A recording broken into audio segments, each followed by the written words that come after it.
What was that catalyst for growth, and how important is a personal brand in terms of the opportunity that it can bring in for you? Your personal brand has taken off in the last few years. It seems like all of a sudden you're everywhere, which of course has been a very long journey. Another overnight success. It's 20 years in the making. Yeah, legit. 8-9 years in the making. A year ago, I realized that everything on my vision board was on the other side of reach and reputation.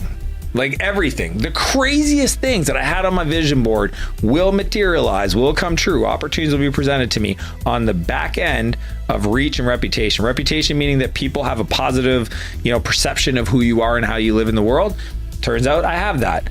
Then the other one is reach. How many people? Because yes, the more people that you can help, the more other people want to help you, that you have a relationship with, it's important. But what brand has allowed you to do is you can now circumvent all that one-on-one, Keith Ferrazzi style, going to Jazzercise or Barry's boot camp, right? To, hey, what if I add value to the world? What if I write books? What if I create content on social media that gets literally hundreds of thousands of views, so that now it's not even me having to find people that add value. I've added value ahead of time before I ever meet them in person.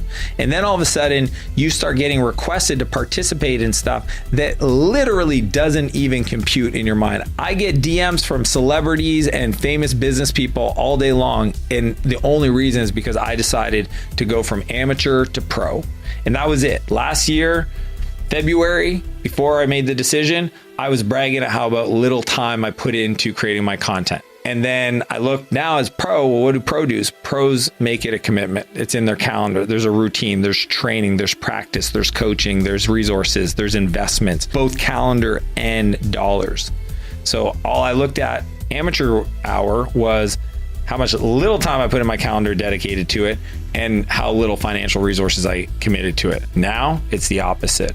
To make that transition required renegotiating expectations with my business partners and trying to figure out how I do it in a way that's sustainable so it doesn't impact my family, hence why we got a studio, hence why I hired a bunch of people to run the thing and to do that. Stephen Pressfield talked about it. It's like there's a difference between amateur and professional. And if you truly want to have an impact on the world and you want to make it meaningful, you have to show me your calendar and your bank account.